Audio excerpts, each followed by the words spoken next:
Halo semuanya, masih tetap dengan Muhammad Danis. Hari ini kita akan mempelajari soal dasar shading ataupun warna, memberikan warna kepada objek kita di Blender. Nah, yuk langsung kita pelajari. Nah, untuk membahas soal shading, kita harus pilih kubus kita yang ada di depan atau objek lainnya yang sudah kalian buat. Lalu pilih tab Material Properties yang ada di kanan. Nah, pilih tab tersebut, maka kalian akan melihat pilihan seperti ini. Nah, mungkin agak memusingkan ya. Banyak kali pilihannya, kan gitu. Gak masalah, kita akan jelasin basicnya aja. Saya akan jelasin beberapa hal-hal dasar agar tidak memusingkan. Mungkin untuk detailnya akan kita jelasin di tutorial yang agak lebih intermediate, kan gitu.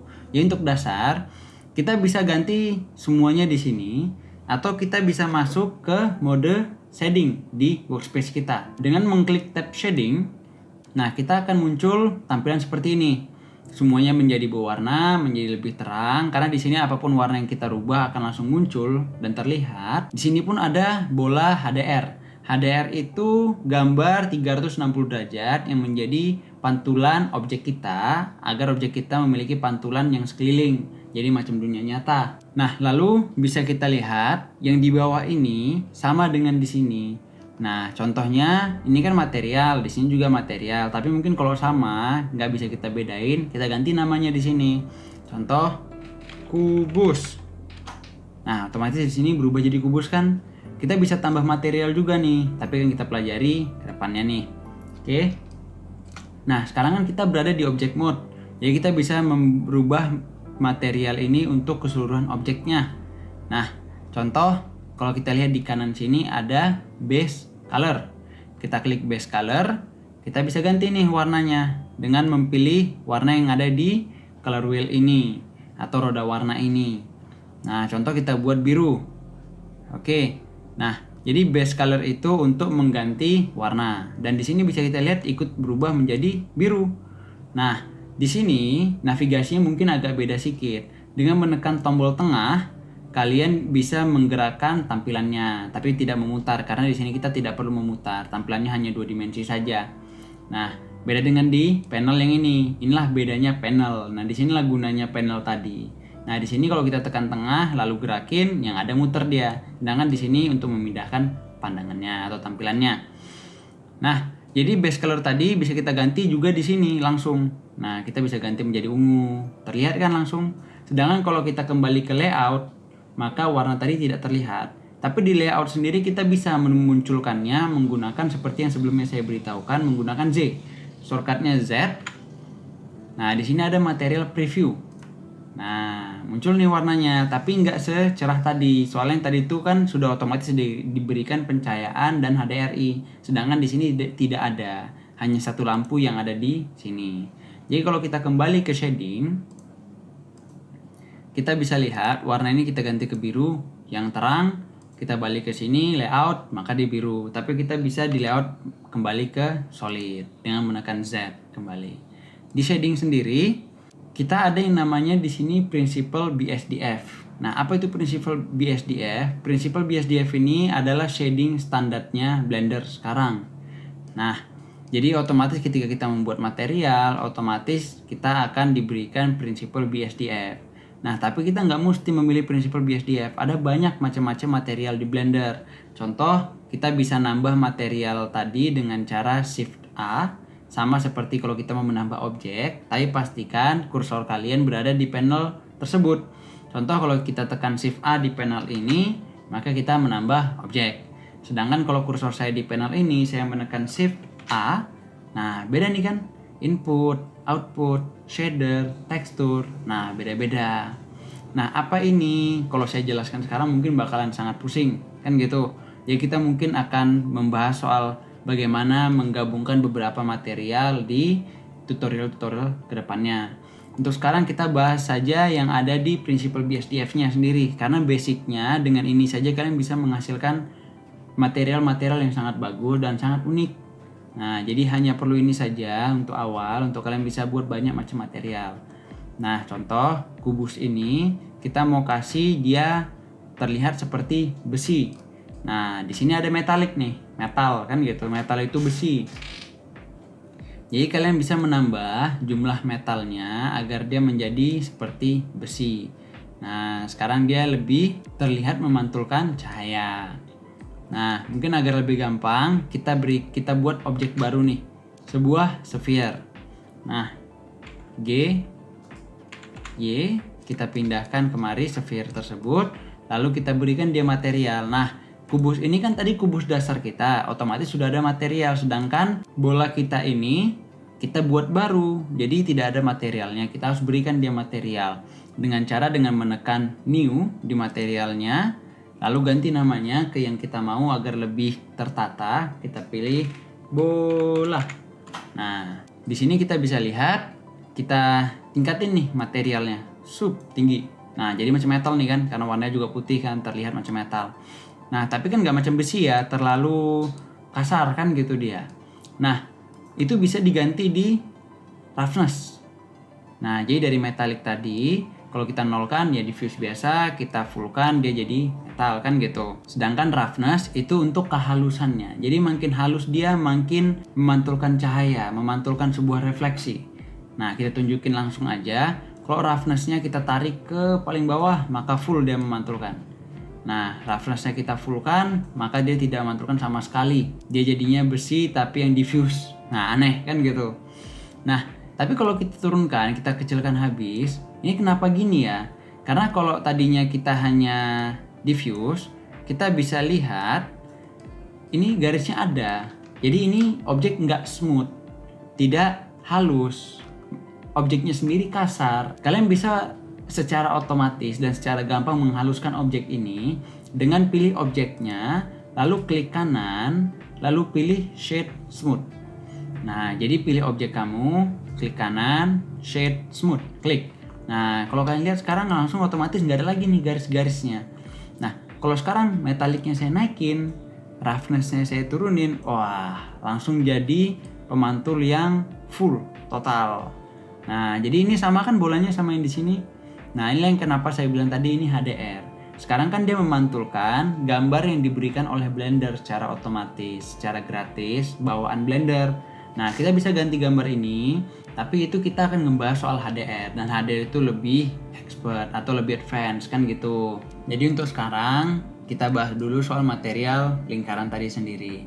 Tapi kalau roughness-nya ini sendiri 0 dan metaliknya 0, kita bisa lihat diffuse kita sendiri, warna polos kita sendiri tadi jadinya agak berkilau dia. Kenapa bisa gitu? Karena kan dia total halus. Nah, itu semua bisa diatur di roughness tadi. Jadi makin tinggi roughness-nya, makin kasar dia, makin gak ada pantulannya dia sama sekali. Sedangkan kalau 0 roughness-nya maka ada. Nah, ginilah cara kita untuk bisa membuat sebuah kaca atau sebuah cermin. Itu bisa dari memainkan roughness-nya dan metaliknya. Jadi kita ganti warnanya ke hijau, naikkan metaliknya, kita dapat besi warna hijau. Shift D untuk copy. Nah, tapi materialnya kan masih sama kalau kalian lihat di kanan. Nah, materialnya masih sama nih. Kalian ganti material yang ini menjadi biru, otomatis semuanya menjadi biru yang materialnya sama. Nah, kalian bisa menduplikat material ini menjadi material baru dengan memilih salah satu objek yang mau kalian ganti materialnya, lalu pilih materialnya, lalu klik tombol yang ada 2 gambar nih. Ikonnya itu seperti 2 gambar atau 2 kertas. Kalau kalian klik itu, otomatis dia menjadi bola 001. Nah, sekarang kalau kalian ganti warnanya, otomatis dia tidak akan merubah warna yang lain. Nah, jadi kubusnya nih kita copy, Shift D. Nah, kita kasih roughness 0. Nah, metallic 0 atau full. Terserah kalian kan gitu. Di sini kalian bisa main-main di warna metallic, roughness, atau bahkan transmission. Nah, tapi untuk transmission, apa itu transmission? Transmission itu transparansi. Jadi transmission itu jumlah transparansi material pada objek kalian. Nah, jadi untuk kita bisa membuat sebuah gelas kaca yang transparan, kita bisa naikin transmissionnya. Tapi di sini kita nggak akan bisa ngeliat transparansinya secara langsung karena kita menggunakan EV. Apa itu EV? Sebelumnya sudah saya jelaskan. Kalau kita klik di render properties, kita ada 2 macam sistem render, EV dan cycle. Nah, untuk bisa terlihat transparannya di Eevee beda dengan Cycle ya. Di Cycle dia otomatis bakalan terlihat transparannya. Tapi untuk di Eevee kalian harus aktifkan Screen Space Reflection di tab Render Properties. Dengan mengklik Render Properties, kalian klik Screen Space Reflection, lalu kalian buka pilihan selanjutnya, lalu kalian pilih Refraction untuk dia lebih bagus lagi. Sekarang kalian lihat, nah objek kita ini memantulkan objek ini. Sedangkan kalau Screen Space Reflection-nya saya matikan, nah lingkaran yang ini tidak terlihat di lingkaran yang ini. Inilah bedanya Eevee dan Cycle. Kalau Cycle dia lebih realistis. Dia seperti apa harusnya di dunia nyata. Sedangkan Eevee tidak. Eevee lebih real time. Di Eevee kalian bisa memberikan warna di objek yang berat seberat apapun, sebanyak apapun warnanya. Kalian akan bisa melihat warnanya langsung saat itu juga, tanpa ada berat, karena dia real time. Tapi itulah dia kekurangannya sedikit. Tapi semuanya itu bisa diselesaikan dengan menekan Screen Space Reflection, mengaktifkan Refraction. Nah, sekarang kalian dapat yang bagus, kan gitu. Lalu, tidak di sini aja. Untuk bisa melihat ketransparansinya, kalian pilih objeknya, pilih material, ya kan? Habis itu scroll ke bawah. Nah, di sini di setting, nah kalian pilih Screen Space Refraction-nya aktifin. Nah, jadi nggak bisa hanya Screen Space Refraction yang di depan saja yang kalian aktifin, atau di render settingnya saja yang kalian aktifin. Kalian juga harus mengaktifkan Screen Space Reflection yang ada di material kubus kalian atau material tertentu kalian. Nah, atau biar lebih gampang, daripada kita buatnya di kubus, kita buat aja di lingkarannya. Jadi ini saya matikan Screen Space Reflection-nya. Kita nolkan transmission-nya, pilih lingkaran, aktifkan Screen Space Refraction. Lalu transmission-nya saya aktifin ke full, ya kan? Nah, setelah itu alpha blend-nya saya ganti menjadi alpha blend. Nope. Lalu kita bisa matikan metallicnya, jadikan 0. Nah, sekarang metallicnya sudah 0, transmissionnya sudah full, Screen Space Refraction-nya juga sudah diaktifkan. Kita bisa ganti refraction depth dari 0 menjadi 0.1 dengan menekan titik 1. Klik di refraction depth titik 1, lalu enter. Nah, maka otomatis kita bisa lihat dia transparan. Ganti warna menjadi putih, kita bisa dapat hal yang seperti ini. Nah, emang untuk menggunakan Eevee transparan agak lebih rumit, tapi dengan kalian bisa ganti ini dan itu, mungkin kalian sudah bisa lebih dapat logikanya Blender. Nah, jadi jangan lupa tadi untuk bisa melihat transparansinya, pastikan kalian dan ini hanya untuk transparansinya saja dan pantulannya saja. Itu Screen Space Refraction pastikan diaktifkan di Render Properties. Lalu kembali ke tab Material, aktifkan Screen Space Refraction-nya yang ada di material. Lalu pastikan transmission-nya di full-kan. Nah, transmission inilah transparansinya. Nah, satu lagi yang mau saya kasih tahu itu ada IOR. Apa nih IOR? IOR ini gambar yang ke distort gara-gara pantulan atau transparansi objek tersebut. Contohnya kalau kita lihat muka kita di sendok. Nah, kalau kita lihat wajah kita di sendok, pasti agak aneh kan? Agak ketarik, agak ini, agak itu. Nah, inilah di IOR. Di Cycle mungkin akan lebih terlihat hasil dari IOR itu lebih drastis. Nah, tapi kita akan ngomongin soal Cycle belakangan, karena Cycle butuh komputer yang agak lebih bagus, atau VGA kalian mesti lebih bagus untuk bisa ngehandle Cycle kan gitu. Sedangkan Eevee kalian bebas sih, dan itu enaknya menggunakan Blender, karena Blender ada bawaan renderan yang real time. Mungkin kalau sekarang kalian nggak peduli antara real time atau ray tracing, ya kan, dan saya pun nggak akan menjelaskan di sini.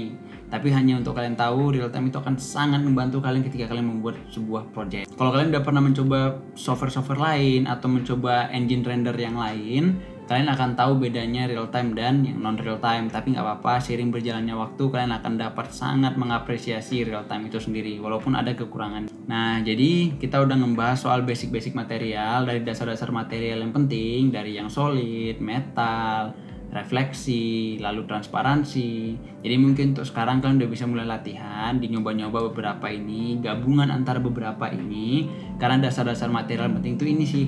Yang lainnya tuh semua gabungan dari ini. Nah, dan kalaupun yang lainnya saya jelasin sekarang mungkin nggak akan dapat semua informasinya. Jadi jangan lupa shortcut-shortcutnya tadi mungkin bisa dicatat semua. Dan kalau kita kembali ke layout, jangan lupa Z-nya itu untuk mengganti antara solid, wireframe dan lain-lain, ya kan? Jangan lupa.